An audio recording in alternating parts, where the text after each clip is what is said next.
Here's something you can do with your ribbons at home that are just sitting in boxes, never seeing the light of day. These are shadow boxes that I've cut the ribbons off of the rosettes and glued in here, and I thought they turned out really well. So I'm going to show you how to do this. You're going to need a couple things. First off is a shadow box with a minimum of 1.5 inch depth. You're going to need some ribbons, scissors, glue dots. I like using glue dots rather than glue because you can reposition the rosettes if you need to move them around. Something to cut wire or metal, or at least score it. I'll go over this in the video, but just something to cut wire. And some creativity. So I've just got some scissors here, and we're just going to use the rosettes for this. We're going to save the ribbon for another project that I'm going to post about, but for this project we only need the top part. And you just cut straight across. So you're going to go through and do that for all your rosettes.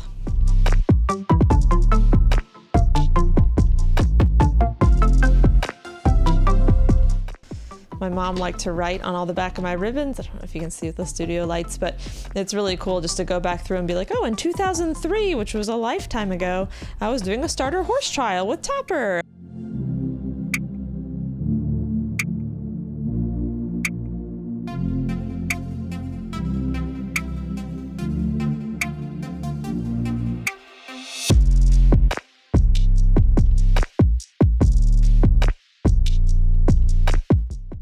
So if you have a smaller shadow box, you might only need, 4 or 5 ribbons, but for this big one, we're gonna use a bunch. So I'm gonna show you the other ones I've collected.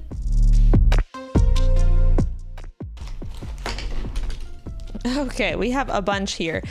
I've been collecting these since the late 90s when I was horse showing. 1997, I think, is the one that's the oldest. But anywho, I've got all my ribbons here. Now you can do this many different ways. You can do all the colors, or you can just do it like I'm doing it with one color, but the idea is the same. So you get your ribbon, you cut off the tails, you just have the rosette. So next step is to remove the little metal thing. You want to do that because you want the ribbon to lay flat, and it won't lay flat with the metal thing. So you just have to get something that cuts metal. I just got a wire cutter, so one of these guys, and you're not going to be able to cut all the way through with this, but we don't need to. We just need to cut, we just need to score it basically. So I've got this right here, see there, and I just get it on the metal part and I just really squeeze really hard. Again, it's not going to cut through. And then I do the same thing on this side. I kind of line it up, and then I again squeeze really, really hard. Okay, and then that just gets it to be scored a little bit. I don't know if you can see that, but there's just like a little line in there. And then all you do is you just take the metal piece and you just bend it a bunch, and then it breaks off pretty easily. Just either wear gloves or be really careful because this metal is now very, very sharp. And then you're gonna have it's gonna have a little curve to it. I don't know if you can see that there. It's got a little curve there. So you just want to take your same thing and just kind of straighten that out, because if you don't do that, again, the ribbon won't lay flat. So I just kind of straighten it out a little bit. It doesn't have to be perfect, just so that the ribbon then will lay flat. And you're going to do this for all of them, so get comfortable.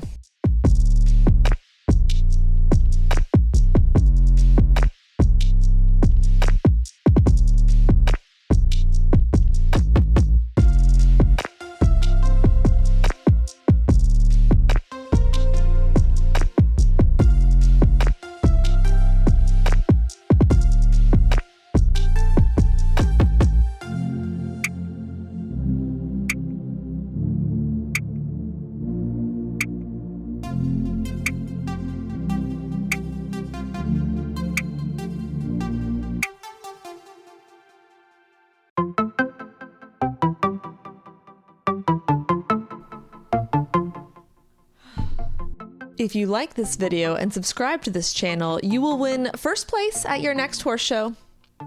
Okay, maybe that's not true, but it can't hurt. Okay, now it's time to get your shadow box. This shadow box is a 20 by 20 by 1 3/4 inch depth, and it worked out great. I wouldn't recommend going much shallower than 1.5 inch though.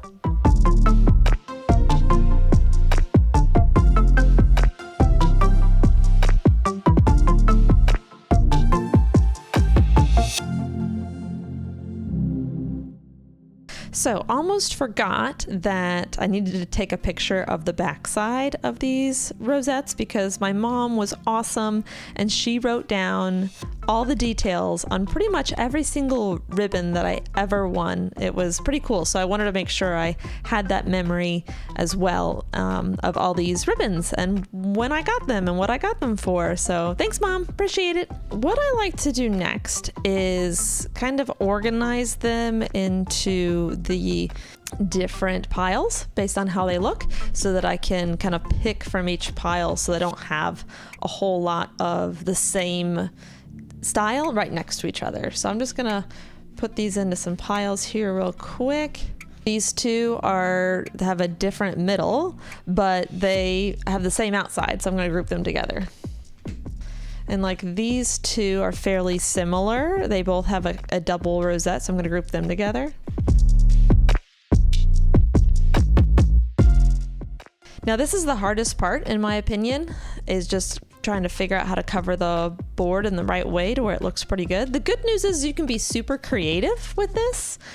And I don't use any glue at first. I just kind of run through a couple patterns and then see what looks good. But again, this is your creative project. You get to do however you want. But I'll kind of show you what I like to do. I could take this white backing off and just have the whole thing, but I kind of like having the white backing as like a frame within a frame. Another thing you want to go through and look at is, do you have any ribbons that are, a little discolored or looking a little shabby? And then those ones I kind of use as filler ribbon. Like Dressage at Lexington, this one just hasn't aged really well. It just looks not the best. So the ribbon itself is still pretty nice. So I might put it somewhere to where it's covered up halfway and just use the ribbon itself. So this one might be one of my filler ribbons. Sometimes these ones like to get kind of like stained. So I'll do the same thing where I just kind of put it somewhere where it's going to be underneath other ribbons. Other times ribbons get deformed from how they are stored. So like this one kind of has a little bit of deformity, get right there, in the bottom here. And so I might use that and then cover it with, a prettier ribbon on the side there. So if your ribbons aren't perfect, it's okay. You can use part of a ribbon because they're going to be overlaid one over each other in different ways. So I'm going to start laying them out. No glue, just kind of seeing where I want things to go and seeing how many ribbons I actually need.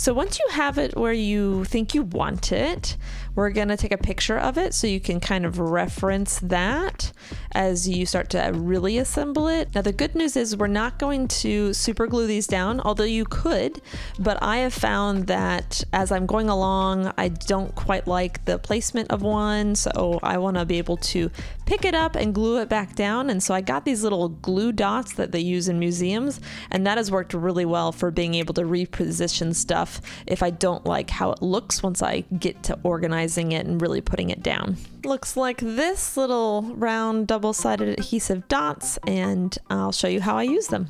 So what I'm going to do is start to take the layers off and try and remember kind of where I had it, and then start with the bottom layer and start to glue those down with the dots, and I'll show you how I do that.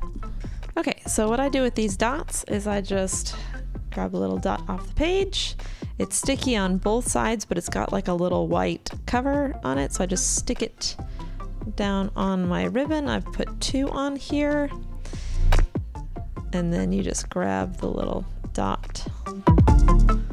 There's like a little tab, and you just pull the tab off, and it leaves the sticky.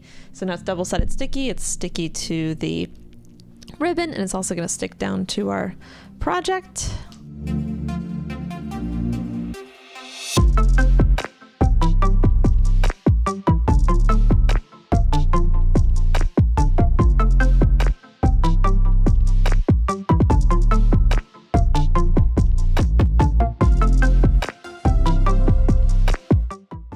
And And I'm just going to repeat that process for all the ribbons. As I get to ribbons that are stacked on top of one another, I'll have to put more of those dots all the way around the ribbon, and you can get it on the ribbon itself. It sticks really well to that. And then if there's ever a time where I'm like, oh, I don't like how that looks, I can just pull it up and re-stick it down.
All right, I think I'm done. Let's go ahead and get this in the shadow box. See how it looks.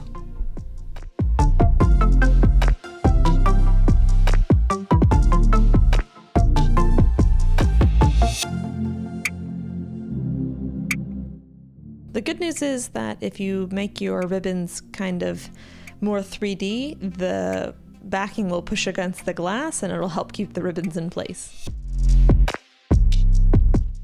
Wow, they just turned out so good, and it was so easy to do. Share your ideas with me. Comment down below what you liked, what you didn't like, what you've done in the past. Thank you guys so much for watching. I'm going to continue on with the other colors I did with a time lapse just so you can see how I did those as well. But that's basically it for the tutorial.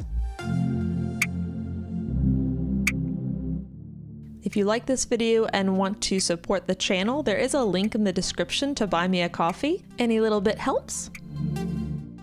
And stay tuned for the very end of the video for a sneak peek at the next craft that you can do with your ribbons.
So today we went over what to do with the rosettes, but I'm also working on what to do with the actual ribbons as well, making your own rosettes. So that video will be coming as well soon. Like and subscribe, and I'll see you on the next one. Cheers.